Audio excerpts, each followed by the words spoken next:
Tome su lugar, hermanos, gracias.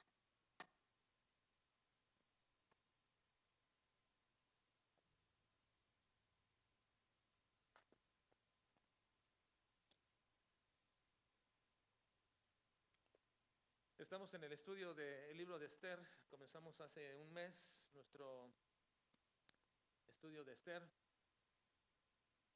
y vamos avanzando en este estudio que hemos denominado Viendo al Invisible. Así que les pido por favor que abran sus Biblias en Esther capítulo 2.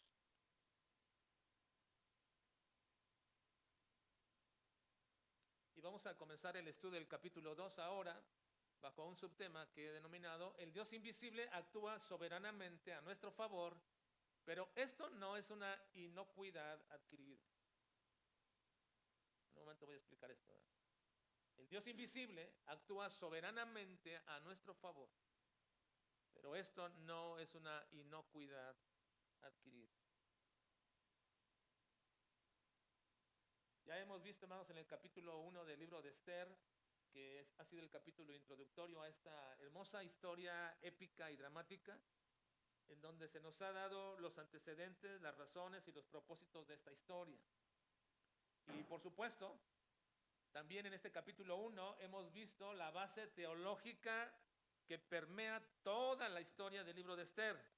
Y le hemos llamado así: Dios es invisible, porque esa es una de sus cualidades naturales, es su naturaleza. Dios es invisible, pero podemos verlo en la medida que aprendamos a identificar su persona, su obra y sus perfecciones en medio de las circunstancias que nos rodean. Dios es invisible, pero podemos aprender a verlo a medida que identificamos su persona, sus obras y sus perfecciones en las circunstancias que nos están aconteciendo. Ahora hemos visto hasta ahora en todo el capítulo 1 4 temas introductorios a todo el libro, porque hay que entender primero estas cosas para poder entrar a identificar a Dios en nuestras vidas y en la vida de Esther y de todo lo que sucedió, pero que también en nuestras propias vidas. Hemos visto primero que la manifestación visible del Dios invisible es una gracia concedida solamente para sus hijos. La manifestación visible del Dios invisible es una gracia concedida solamente para sus hijos. También hemos visto, en segundo lugar, que Dios es la causa última de todo, pero Él no es la causa imputable. Dios es la causa última de todo, pero Él no es la causa imputable. También vimos en tercer lugar que el Dios invisible controla y utiliza aún hasta los excesos del hombre para propósitos mayores. Y la semana pasada culminamos el capítulo 1 viendo el Dios invisible controla visiblemente las fallas de un sistema infalible de autoridad. Pero esas fallas son del hombre. Así que vamos a entrar hoy a el desarrollo de la historia en concreto, ya a lo que el libro de Esther nos quiere llevar y cómo que se desarrolla entonces ya en la historia misma, el propósito de esta historia. Y comenzaremos a observar cómo es que, a pesar de que no se mencione ni se diga, el Dios soberano empezará a manifestarse de manera muy prodigiosa en aquellas cosas que, si nosotros no creyéramos en el Dios verdadero, se las atribuiríamos fácilmente a la buena o mala suerte, a la casualidad o a la causalidad. Así que estaremos viendo, mediante esta historia de Esther, cómo es y qué es la obra soberana de Dios. Así que en este capítulo 2 comenzaremos a ver de qué manera tan visible actúa el Dios invisible en la consecución de sus planes. Y algo que debo explicar antes de adentrarme al estudio de este capítulo, al inicio del estudio de este capítulo, es acerca del título que les he mencionado, el título de este día. Y es que pareciera que es una incongruencia para aquellos que están más familiarizados con lo que es la soberanía de Dios y todas sus implicaciones. Parecía ser una incongruencia en lo que acabo de poner como título. es acerca de lo que significa que Dios actúa soberanamente. Porque el complemento de la oración que he puesto en el título es a nuestro favor.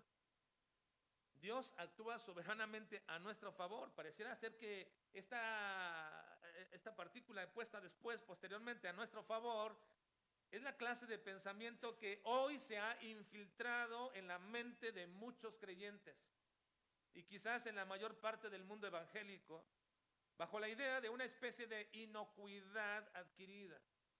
Es decir, algunos piensan que cuando uno cree en Cristo, cuando uno recibe a Cristo como su Señor y como su Salvador, entonces nos volvemos inmunes a cualquier mal de este mundo.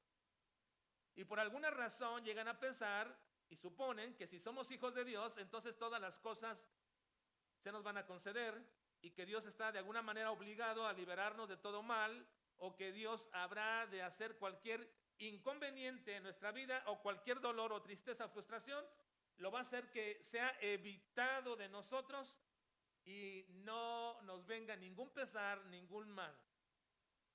Yo no sé si ustedes se dieron cuenta, pero esto se exacerbó un poco más, todavía mucho más, este pensamiento durante los años de la pandemia. En el internet, en las redes sociales, estaba inundado con estas clases de pensamientos, no solamente de iglesias cristianas, sino incluso de las sectas y de la religión popular. Pero el pensamiento general era que si te autoconvences de que eres un favorito de Dios, nada te va a pasar. Que Dios está obligado, por su bondad, por su gracia, por su misericordia y por su amor, a librarnos de todas las circunstancias hostiles y maléficas de este mundo. Por cierto, en aquella época alguien me preguntaba que por qué no aprovechaba yo este tiempo para predicar sobre temas especiales del cuidado y la protección de Dios sobre sus hijos. Porque me decían, ¿por qué comenzó con un estudio acerca del Evangelio de Juan? Que nos llevó casi toda la pandemia, o un poco más después. ¿Por qué empezó con esto? ¿Por qué no aprovechó para dar un tema acerca del cuidado y la protección de Dios en medio de la muerte que estaba por todas partes aconteciendo? Y cuando yo escuché esto, yo pensé, ¿esto es en serio?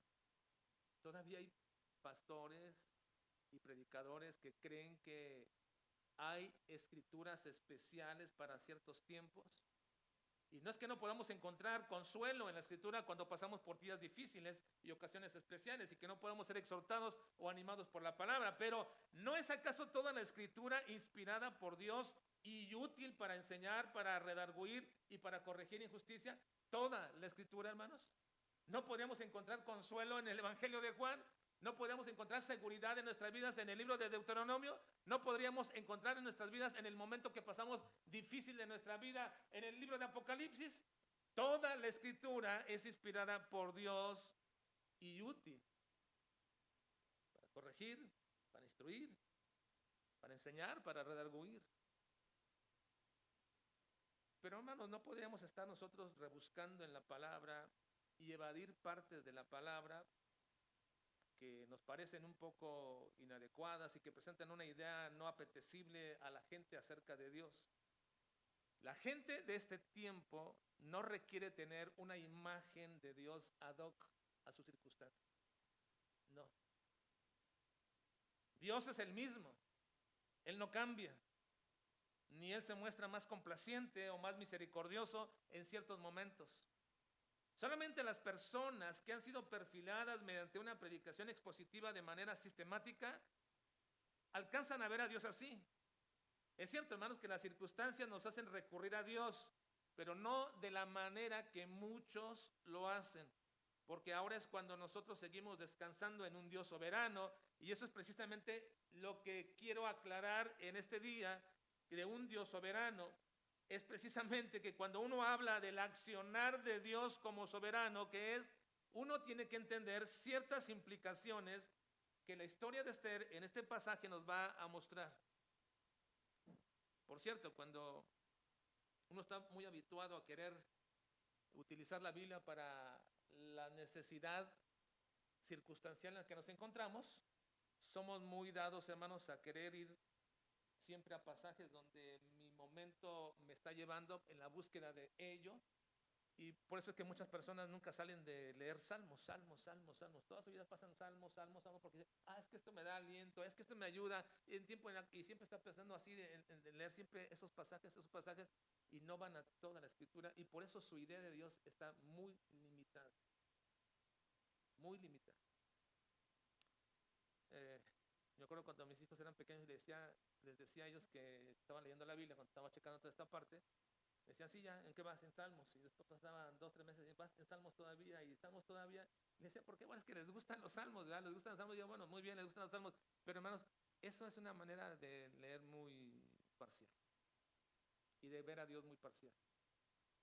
Toda la escritura es inspirada. Y en la medida que los creyentes comenzamos a leer desde Génesis, Apocalipsis, una y otra vez, la idea de Dios es completa cada vez más en nuestra mente. Así que cuando hablamos de la soberanía de Dios, para muchos la idea es muy parcial de la soberanía de Dios. Y cuando hablan de la soberanía de Dios, piensan que Dios como soberano entonces va a actuar a mi favor, como dice mi título aquí, va a actuar a mi favor y siempre va a actuar a mi favor en ese sentido. Y piensan y relacionan la soberanía de Dios como algo conveniente. Es más, yo he preguntado a muchas personas y les he dicho respecto a este asunto, aquellos que de pronto nos dicen o llegan a criticarnos porque hablamos demasiado de la soberanía de Dios, y le pregunto, ¿tú no la crees? Claro que sí la creo. ¿Y la crees completamente? Claro que sí la creo. Entonces, ¿por qué no la predicas? Porque es una de las doctrinas que más surgen de toda la escritura, la soberanía de Dios. ¿Por qué no la predicas así con todas sus implicaciones?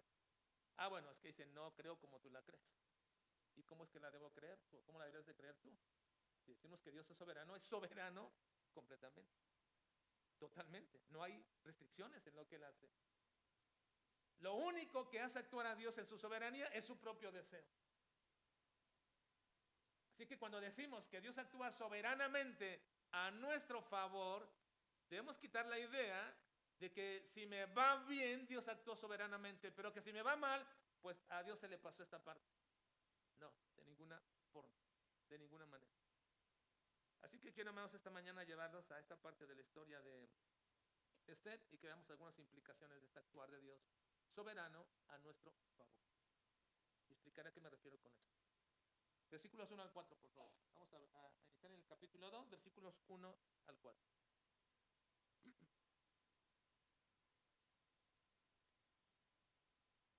¿Están ahí? Vamos a leer versículos 1 al 4 todos juntos. Dice, pasadas estas cosas, sosegada ya la ira del rey Asuero, se acordó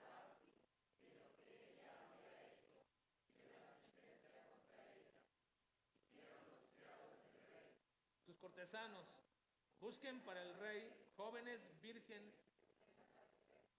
y pongan el rey personas en todas las provincias de su reino que lleven a todas las jóvenes vírgenes de buen parecer a Susa, residencia real, a la casa de las mujeres, al cuidado de Hegai, eunuco del rey, guarda de las mujeres, y que les den sus atavíos.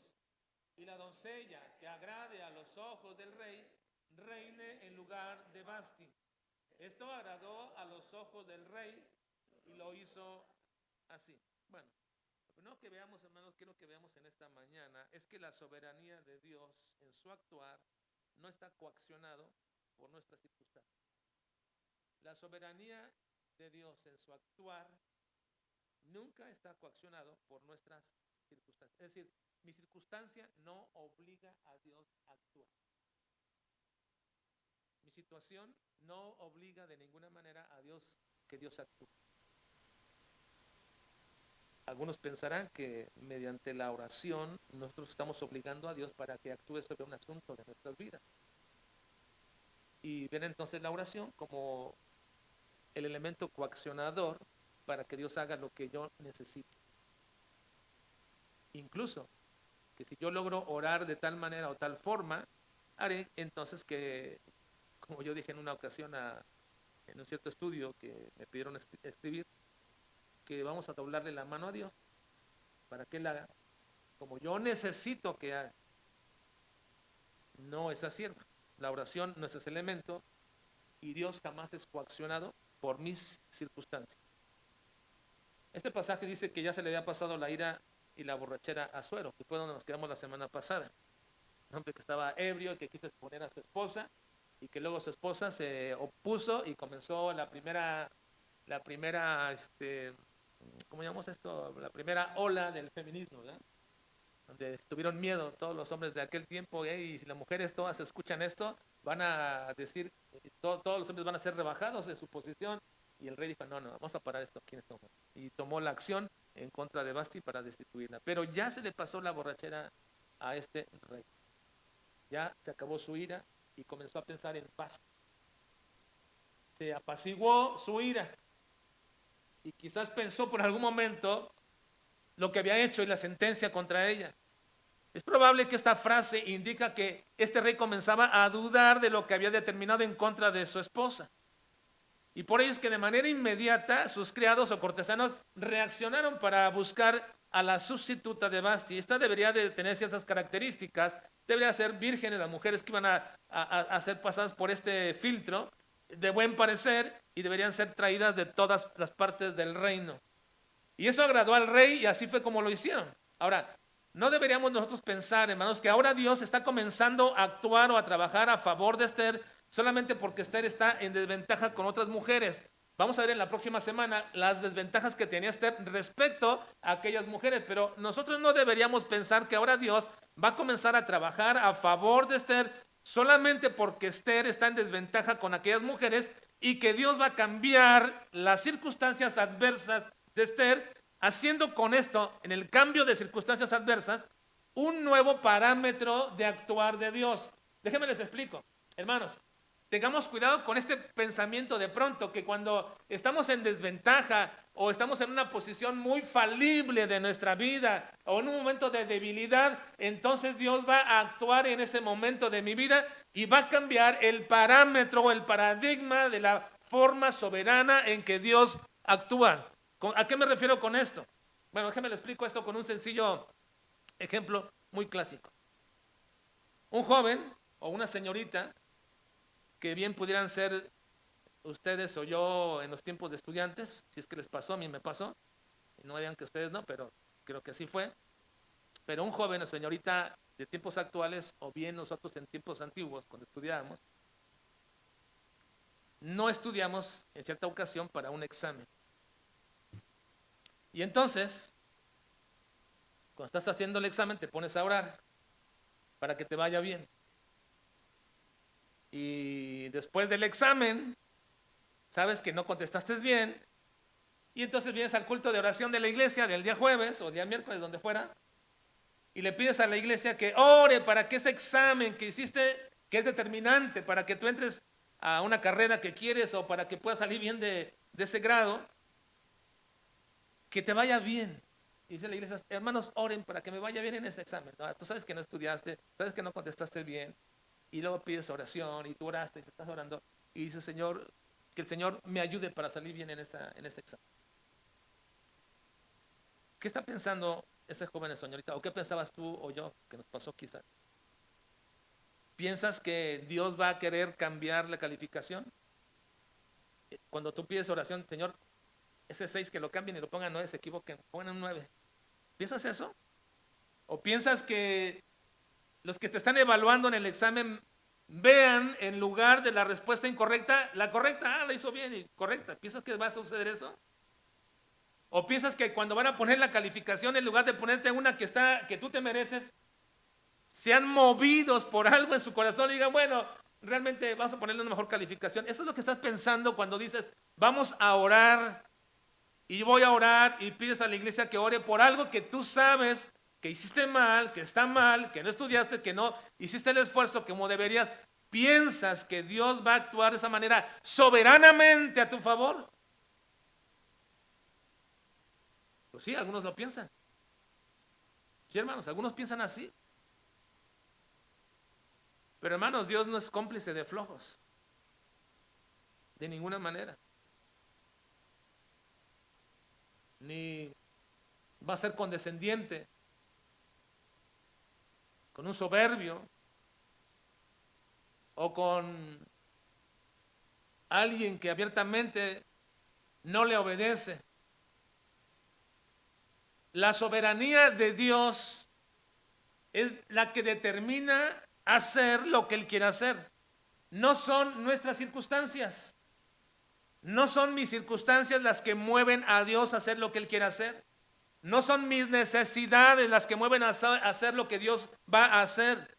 Imagínense por un momento, hermanos, al apóstol Pablo arrodillado en aquel caldazo implorando a Dios que lo libre del hacha que le va a quitar o está a punto de cercenar su cabeza. Está orando a Dios. ¿Qué necesidad más apremiante podía tener el apóstol Pablo y más urgente en su vida en aquel momento cuando es puesto ahí en este momento sobre aquel lugar y el hacha está levantándose en contra de él? Y él rogándole a Dios que esto no suceda. Dios podría hacer que esa hacha nunca bajara y se quedara en el aire. Nunca pudieran bajar. ¿Podría hacerlo Dios? Dios podría hacer, hermanos, que el verdugo cada vez que tirara el hacha se desviara y la pegara en otra parte. Podría hacerlo. ¿Sí lo puede hacer Dios? ¿Lo podría haber hecho? Pero ¿saben una cosa, hermanos? Dios no lo hizo. Y ese día, la cabeza del apóstol Pablo rodó del hombre que había servido más que ninguno de nosotros al Señor, de un hombre cuya vida y obra se dedicaron completamente al Señor. Pablo murió aquel día, al igual que Pedro y al igual que todos los apóstoles, y miles de creyentes de manera cruenta murieron. Y en todos los siglos han muerto tantos creyentes de manera cruenta o por una enfermedad o por cualquier forma, porque es la soberanía de Dios lo que determina eso. Es decir, la voluntad y el deseo de Dios, que no siempre ni muchas veces estamos nosotros deseando en nuestras propias vidas, y que eso apaga, ensombrece el amor al deseo de la voluntad de Dios, el amar lo que Él ama, el estar satisfechos con lo que Dios ha determinado hacer. Ciega nuestra mente, nuestro corazón y nuestros sentimientos con esta pregunta constante de ¿por qué? Ya no debería haber una pregunta del creyente del por qué. No debería haberlo, hermanos. Aquel que descansa en la soberanía de Dios. Así que cuando digo que Dios está actuando soberanamente a nuestro favor, a lo que me refiero es que Él va a hacer como Él quiere y Él ha planeado. Pero cuando Dios lo hace, no hay manera que tú o que yo pensemos que es porque yo lo necesitaba y por lo cual Dios lo hizo, o que yo lo merecía, o que Dios está recompensándome las cosas que he hecho, o que Dios estaba obligado a hacerlo. No, tiene que ver nada en absoluto conmigo. Es su plan y Él ha placido tomarnos y usarnos en esos planes gloriosos. Y cuando yo identifico esto con una visión correcta de la soberanía de Dios, de un Dios soberano, no hay forma de que yo ignore que todo lo que está aconteciendo a mi alrededor es parte de la obra soberana de Dios. Es Dios quien lo hace, no por mí. Yo no coacciono a Dios de ninguna manera. Y algunos dirán, bueno, pero yo he orado por algunas circunstancias de mi vida y Dios me ha contestado. Sí, porque ese era su plan, no porque tú lo necesitabas. No, pero yo he pedido a Dios que, y sí, correcto, pero no olvides que ese era su plan. Tú no puedes coaccionar a Dios a hacer nada que Él no quiera hacer y que no ha determinado hacer. Dios no está actuando contingentemente en tu vida. Como, a ver, esto se me pasó, esto no lo preví, pero qué bueno que me lo pides y me lo recuerdas, ahora lo voy a hacer. No, de ninguna manera. Dios está actuando según sus planes eternos. Ahora, a ver el versículo 5, por favor, hermano. Versículo 5. Dice, leamos, había en sus...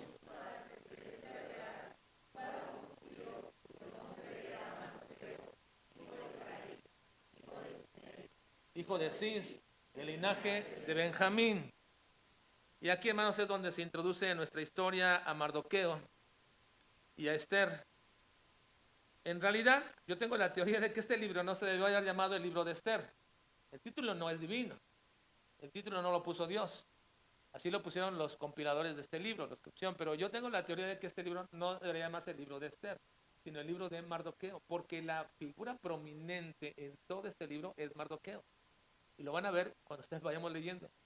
Es Mardoqueo quien es esa parte vinculante en cada una de las partes de la historia. Es Mardoqueo el que está ahí surgiendo Mardoqueo con muchas cosas. Y lo vamos a ir viendo poco a poco. Pero aquí aparece Mardoqueo y en este pequeño párrafo se nos describe quién era. El padre y la madre de Esther habían muerto.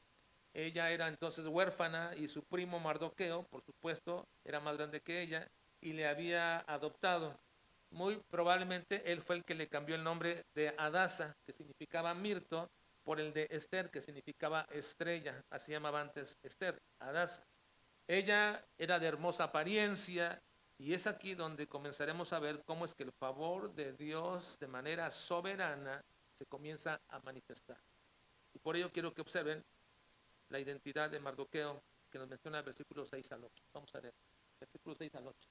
Al 8 dice, el cual había sido transportado de Jerusalén con los cautivos que fueron llevados, rey de Judá, a quien hizo transportar Nabucodonosor, rey de Babilonia, y había criado a Adasa, es decir, Esther, hija de su tío, porque era huérfana, y la joven era de hermosa figura y de buen parecer.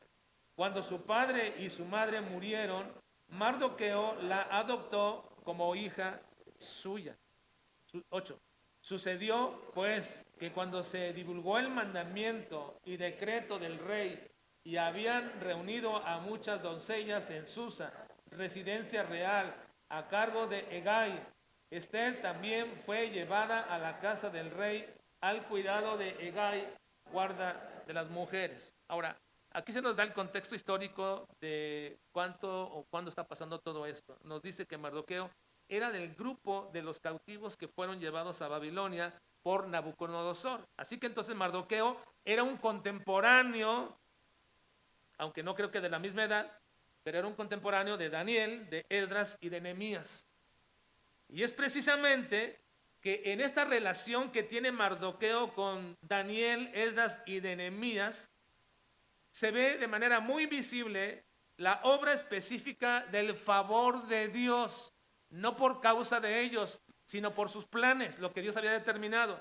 Recuerden que Daniel, cuando fue llevado cautivo junto con sus amigos, fue sometido a una prueba para poder tener en el palacio a los más aptos, y Daniel y sus amigos fueron elegidos entre ellos. Y Daniel siempre se mantuvo como principal en el reino de Nabucodonosor, en el reino de Belsasar, en el reino de Darío, en el reino de Ciro, el padre de Asuero, cual fue también la razón por la cual Dios puso en gracia a estos hombres delante del rey. Lo mismo podemos decir que de Esdras, obtuvo gracia de parte delante del rey. Lo mismo podemos también decir de Nehemías, que también tuvo esa gracia delante del rey e incluso le dio para el viaje y la reconstrucción del templo de Jerusalén, siendo copero del rey Artajerjes, el mismo Asuero, que muy probablemente es el Asuero de nuestra historia del libro de Esther. Ahora, estando también en un lugar muy importante dentro del reino, todos estos hombres hallaron gracia para ir a Jerusalén y llevar ayuda para la renovación y reconstrucción de la ciudad. Todos ellos tienen en común esto. De manera muy insólita, fueron puestos en gracia delante de todos los reyes, quienes eran sus captores. Y no solamente eso, sino que también fueron elevados a puestos de prestigio y de poder dentro de un reinado que aparentemente eran sus enemigos. Pero todo esto sirvió para dos cosas, hermano. Uno, para traer juicio a Israel, según Dios había profetizado por sus profetas como Jeremías, por causa de su terquedad y dureza de corazón. Lo que está aconteciendo aquí está cumpliendo un plan de Dios en traerle juicio a su propio pueblo, porque su pueblo no había seguido fielmente ni había deseado a la persona de Dios ni sus leyes, y por lo tanto iban a ser sometidos a juicio. Y esto sucedió precisamente en estas épocas. Pero en segundo lugar, esto fue usado para darle continuidad y protección al grupo de israelitas que ahora eran llamados judíos. A partir de aquí son llamados judíos, pues fue la tribu de ellos, de Judá y de Benjamín, que no fueron cautivados por los asirios como las otras 10 tribus restantes, y a partir de ahora ese remanente es llamado judío. Así que hermanos, toda la historia entretejida aquí no tiene que ver con Esther. Es un plan bien orquestado de parte de Dios para traer juicio a su pueblo, para darle continuidad a un remanente, y ahora veremos con qué propósito. Versículos 8 y 9. Versículo 9. ¿Dice? 9.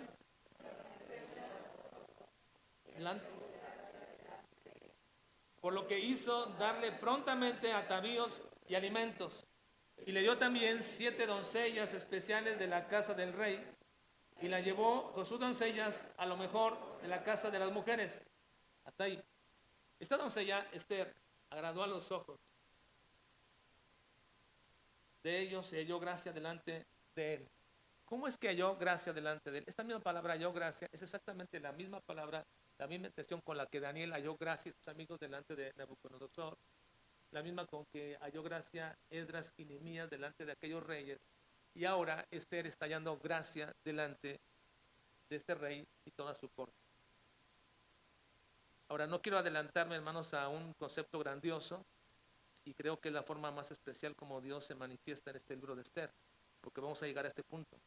Pero solamente quiero decirle lo siguiente, hermano, que ese favor recibido de parte de Dios, esta gracia de parte de Dios recibida, para poner a cada uno de estos hombres y mujeres en posiciones elevadas dentro del reino conquistador, no tenía que ver con un plan particular para cada hombre, no tenía que ver con eso.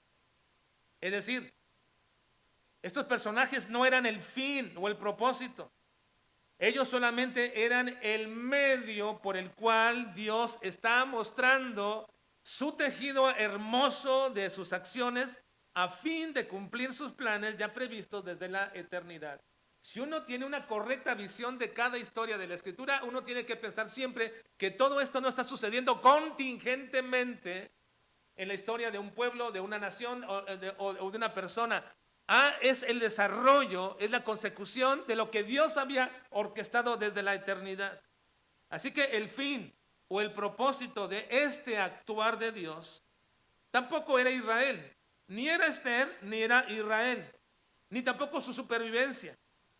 Esa era la necesidad inmediata, pero el fin tiene que ver siempre con Dios.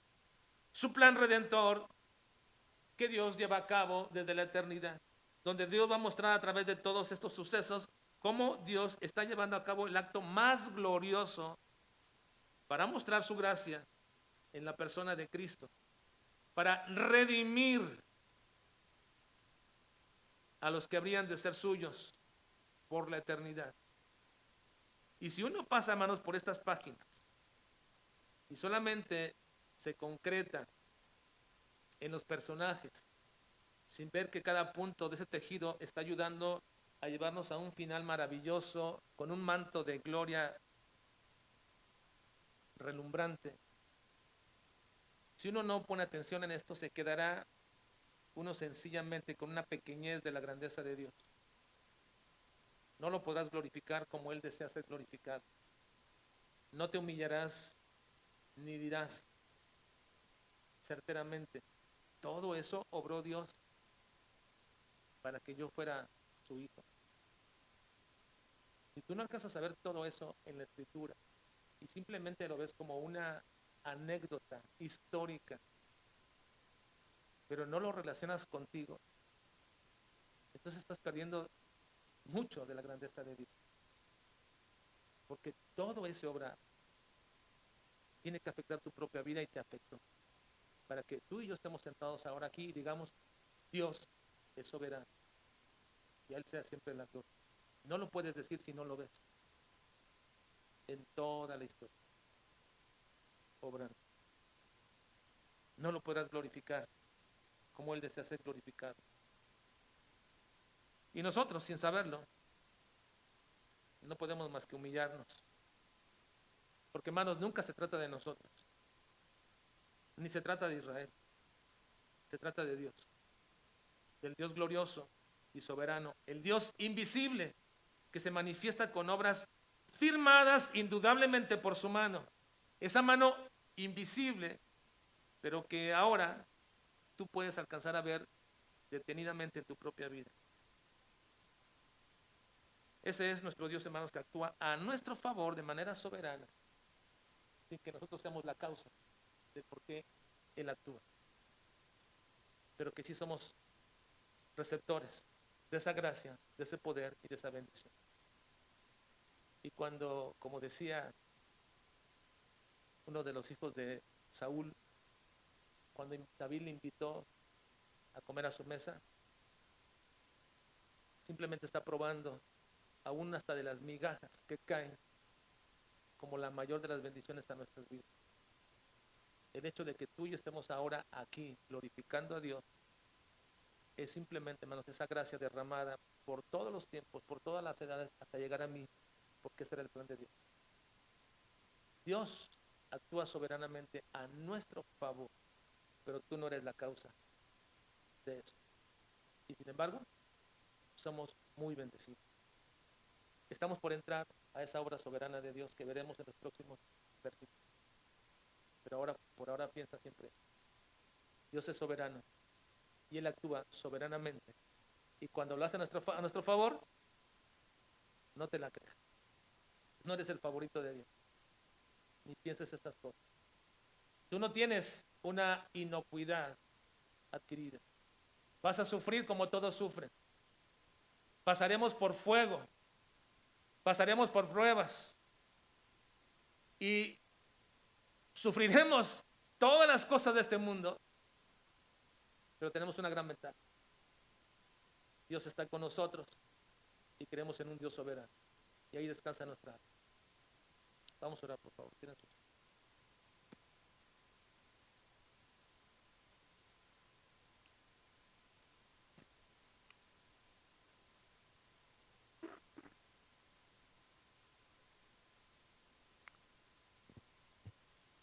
Señor, te quiero suplicar en esta mañana que nos ayudes a percibirte cada vez mejor, Señor, cada vez más sea nítida tu imagen en nosotros, en medio de las circunstancias, que por las lágrimas, por los desvelos, por la frustración, no nos permite verte claramente, Señor. Sin duda, esta mañana muchos de nosotros no alcanzamos todavía a entender tu obra soberana a nuestro favor, porque la nublamos con nuestra propia persona. Pero te quiero pedir, Señor, que nos ayudes a cada vez más dejar de vernos nosotros y comenzarte a ver a ti, Señor. ¿Cómo has tejido ese manto glorioso de tu obra eterna? Y en cada punto que vemos, Señor, de ese tejido, te manifiestas glorioso. Ayúdanos, Dios, a ver esto. Y que podamos, Señor, en esta mañana, aquellos que quizás están desalentados o aquellos que necesitan en su vida realmente entender la gracia de Dios manifestada en Cristo por la salvación, Señor, tome su corazón, tome su mente y tu obra del Espíritu Santo, Señor, comience a redarguir sus corazones. Ayúdanos, Padre, en estos días a enfocarnos más en ti que en nosotros. Guíanos, Padre, para ver a ti visiblemente, aunque eres invisible. Te alabamos, Dios, y te bendecimos en Cristo Jesús. Amén.